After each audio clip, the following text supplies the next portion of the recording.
Shout out to J News TV, of course. I'm feeling really happy. I'm really happy.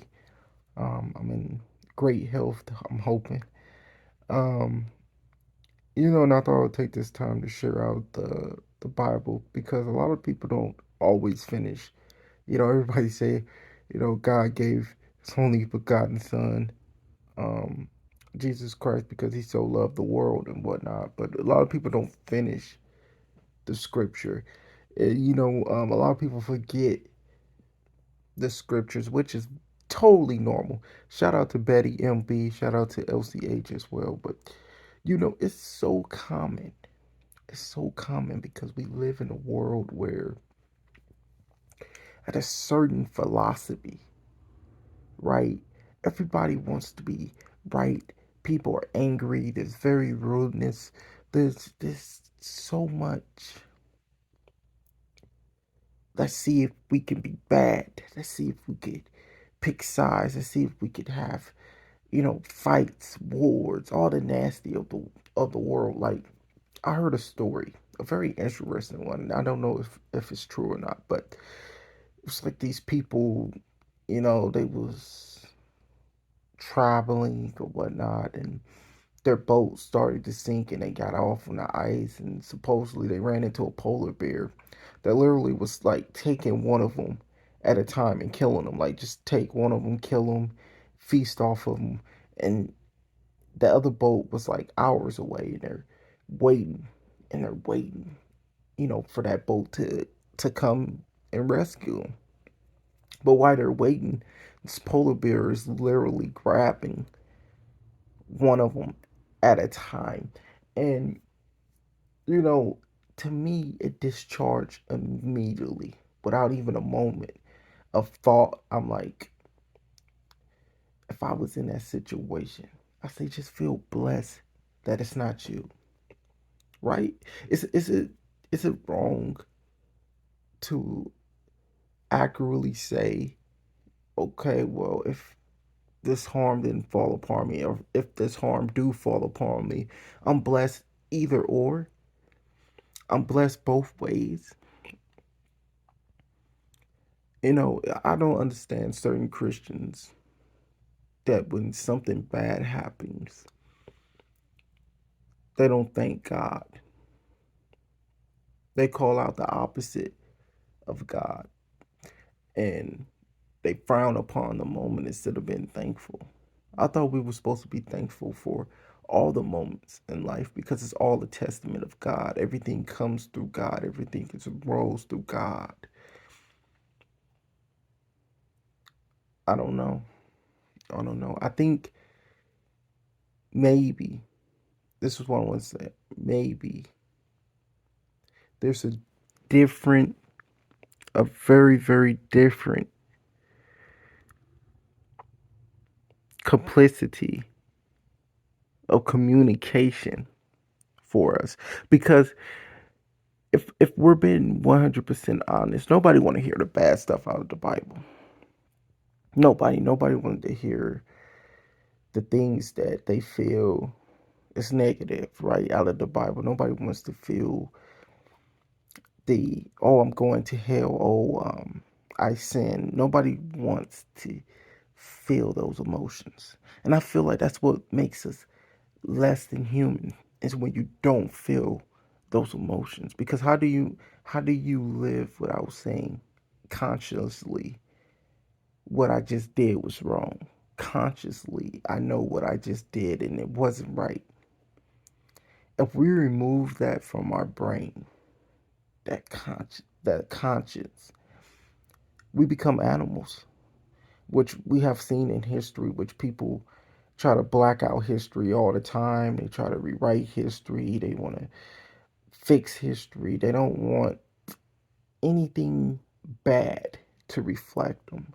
A person could have just walked out of a room and murdered 20, 30 people, and the person that was his friend would be like, well, you don't know the whole story. It's not that he murdered 20 and 30 people. You know, he's going to paint it in a way where he could detach himself from it because he wasn't detached. And that's the thing that people are so afraid of, is really detaching yourself. They're afraid of it. They're afraid of detaching themselves. But then if a person look at them as the same as the other person, they will get mad about it. But the truth is, they don't detach themselves. People are afraid of it for thousands of years and generations to come. It will be the same thing. It will be generation of vipers, people who will intentionally destroy. And people can get angry at me. They say, okay, who am I to say, um, you know, this person is shouldn't do this, this person. I didn't say it. The Bible said it, and I'm a Christian and I believe in Christianity. So if I read something out of the Bible and you're mad because that, you're living that, and that's your life and that's your image, but your image is not in favor of God. You want me to turn to fables because you don't want to recognize what you're doing and take accountability for what you're doing. The ability to instruct and adjust the mind is something that most people will never, ever, ever accomplish, because in life, you're even three things: you're a survivalist, you're babied, or, and this is the one that really stumps people, you're a higher intellect, which means you grew up with the ability to see things differently. Everybody wants to be you, that person that is a higher intellect, because they look at that person as, this person is going to be favorable. But people don't really think about, was Jesus favorable? Was John Baptist favorable? Was Peter favorable? Was Moses favorable? They wanted to kill Moses. They killed Jesus. They killed John Baptist too. And people will argue with me, oh, that's not their names, or, they, okay, the one crying in the wilderness, right? Um, John in the book of the Bible went by many names. But the one thing that is very interesting to me is, no matter how you call out John's name, one of the things that's really interesting is John's story, where we live in nowadays where it's the same thing. It's 2023 and people will freak out. Oh, that can't be this person's name. Oh, this, it doesn't make sense. And people have to wrap their minds around everything. And it's amazing because if you open up the Bible, John is born and the angel comes to his mother and says his name's going to be John. Everybody else that don't have anything to do with making John, didn't have anything to do with supporting John, was immediately to have their mouth open. How could his name be John?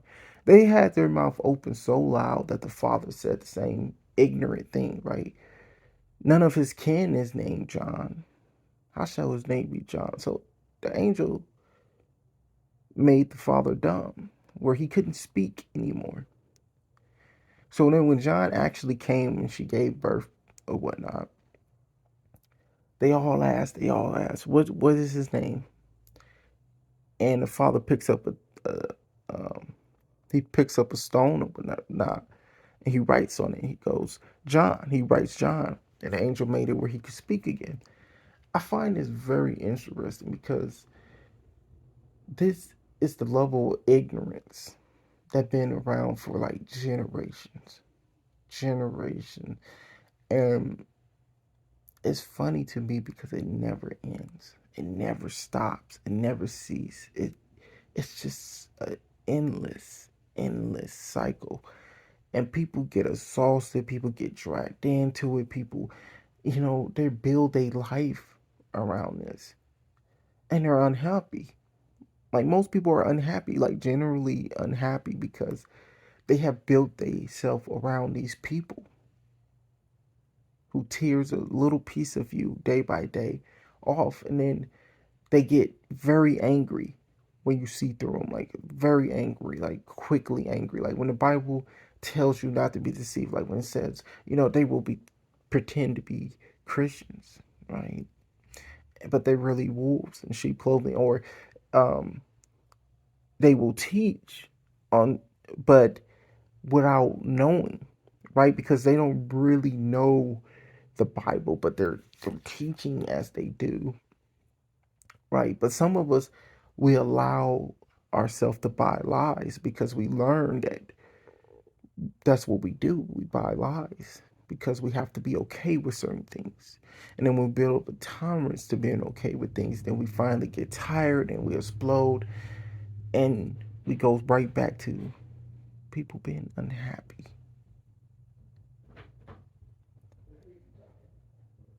People being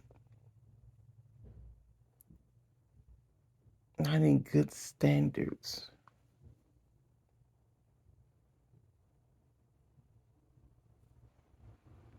If we really look at it, right? If we really analyze,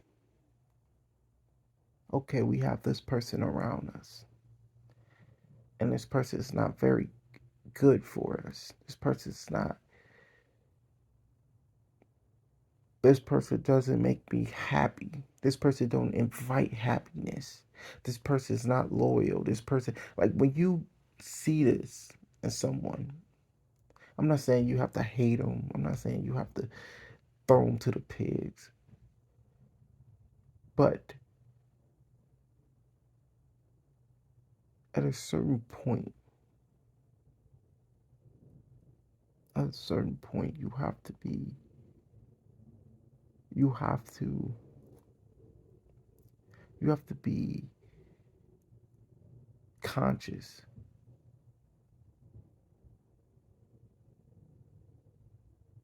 There's not a very lot of conscious people. It's just people tearing at each other.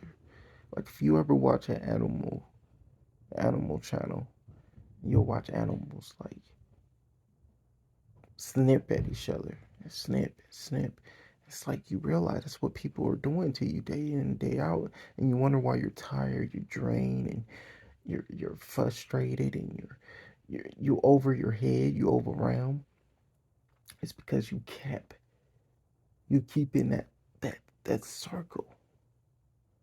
That's just like never ending. And some people think like, oh no, that's just life. Like no, that's not life.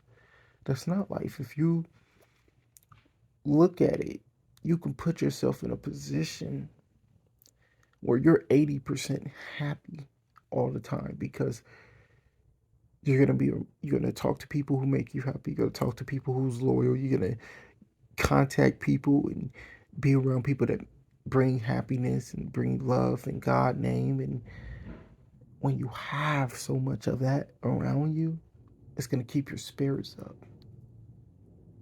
Yes, you're gonna have a lot of, you know, things coming at you or bad days, and you're gonna. But when you have that support group, and you have God as well, you praying to God, and you have that support group, you won't stay down. That's the problem with most people. They stay down, and then they become that. They become sneaky. They become lies, and become snakes, and they become these different type of mentality because they are truly fearful. They're fearful of breaking that cycle. And it's hard for most people. It honestly is. It really is. And sometimes you have to know when to walk away from a poisonous situation. I always call it the poison because I say, if look at Mozart, Sailor, right, was incredibly jealous of him. Um, and even was quoted that he said, supposedly, he said, they was in the room laughing at me. It was God laughing at me. Because Mozart could play everything Sailor played and was better at it than him. And Sailor poisoned him. But Mozart, after even feeling extremely ill, fall off the illness, went and played still the piano, went and played a big performance. But he knew he had to have some type of internal feeling that something wasn't right. But he did not correct his circumstances. And cellular poisoned him again through his food or drink or whatnot. And Mozart, of course, ingested it and died.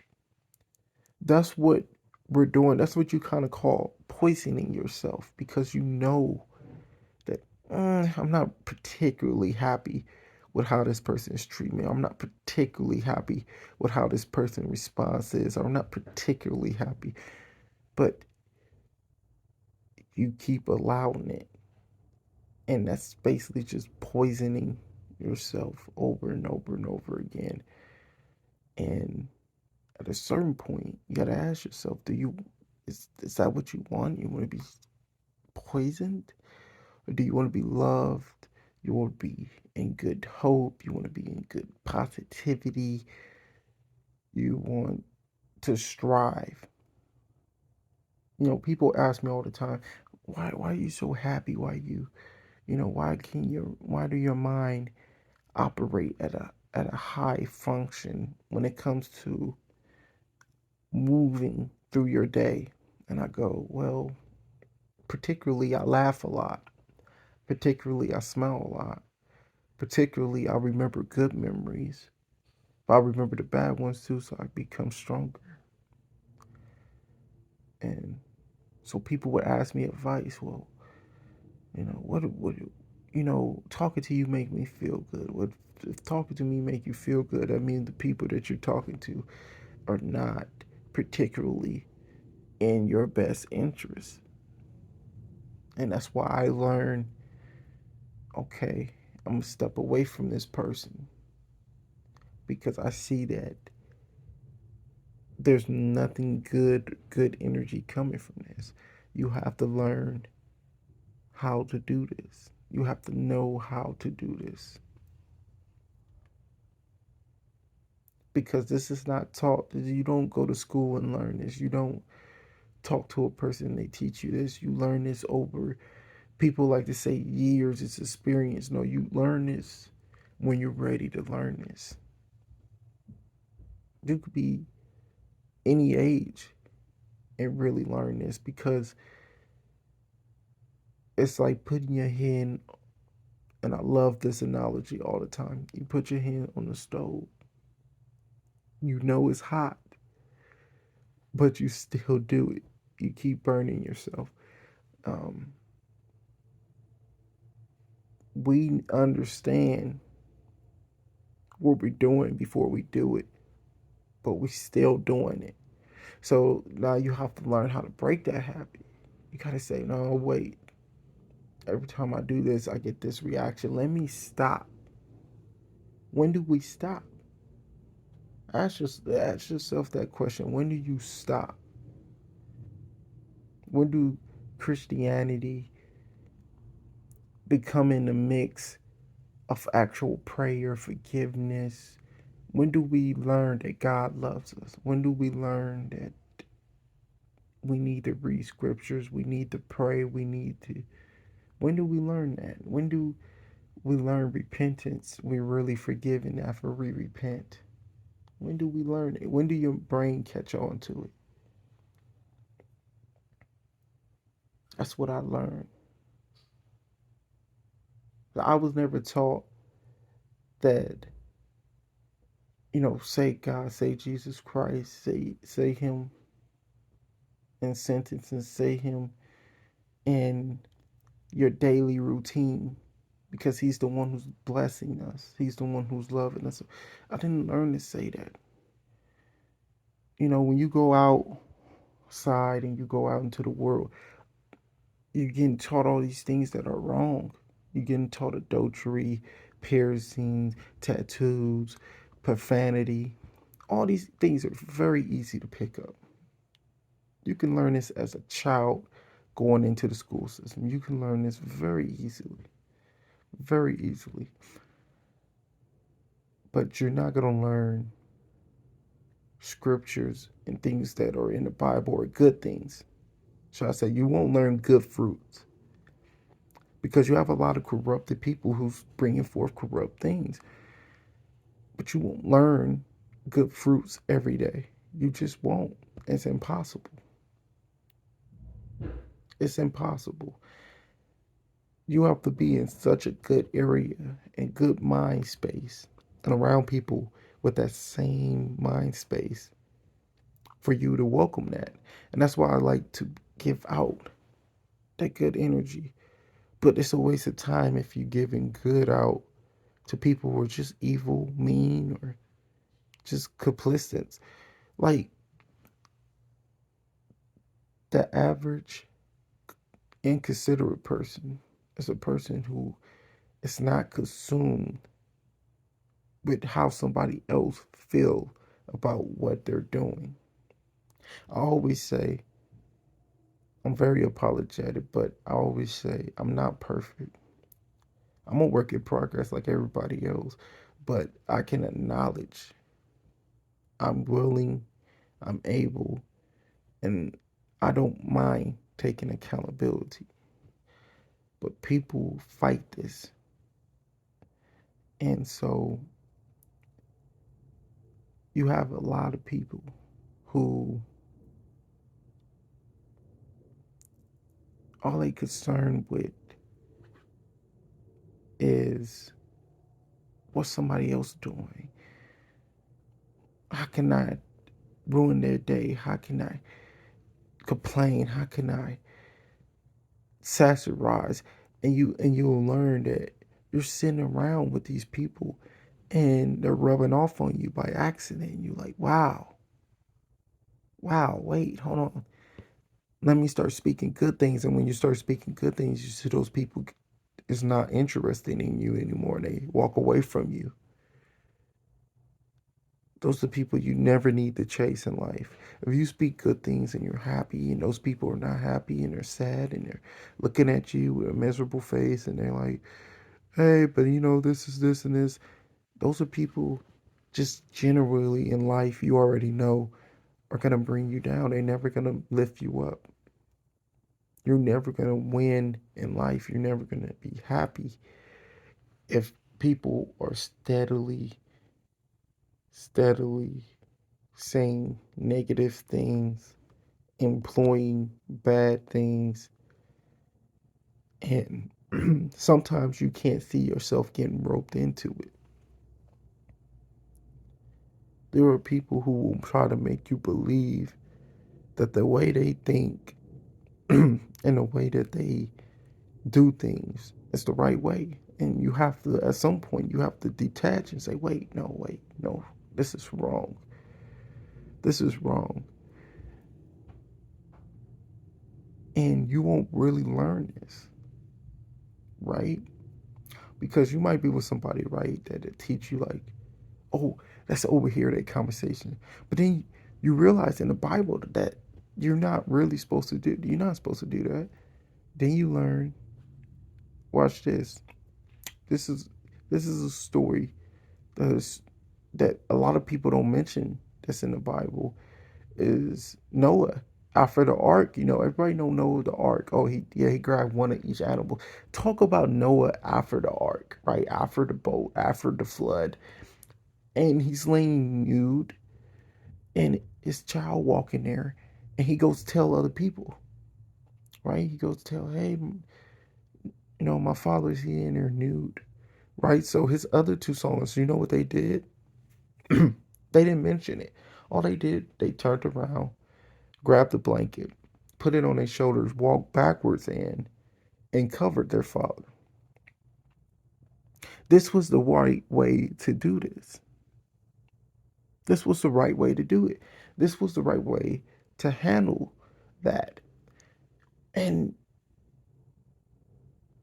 you can listen to people talk about the Bible, but they don't bring up, and I'm not saying never, I'm not saying they never do, but I'm just saying they don't bring up these most interesting parts of the Bible. And I'm not saying that none of the other parts are interesting. Don't get me wrong, but I'm just saying a lot of people they like a lot of people, they go to Proverbs because they want to feel good about their day. And this is what I was talking about in the beginning. Nobody wants the bad. Nobody wants to hear the truth. They don't want to hear what they feel. Oh, you telling me I'm bad. You telling me what to do with my life. You controlling me. But God is really helping you. He's stopping you from doing things that you're not going to like in your own life. He knows you're not going to like it before you do it. This is why people commit adultery and still feel horrible, still feel terrible, very terrible people. Those people are not very happy. People who commit adultery is not happy, but people think they are, but they're not. You listen, if you look at half of the cases where people have like killed themselves or beaten or drug addicts or alcoholics, most of those people was adulterers. I'm just being honest. And I don't even believe in studies. I don't believe in science. I don't think you can really go and take a pen and paper and figure out the percentage of how many these people have. But I think it's interesting, to say the least, that they would come with a very high number of adulterers and up this way. Um, I just believe that do good, give, love, all those things, and I think you'll have a pretty good, good life when it comes to respect, love, and giving and caring. I just think that's the way to go. But as far as YouTube, I'm done. I'm done. I think that's a chapter that I went through.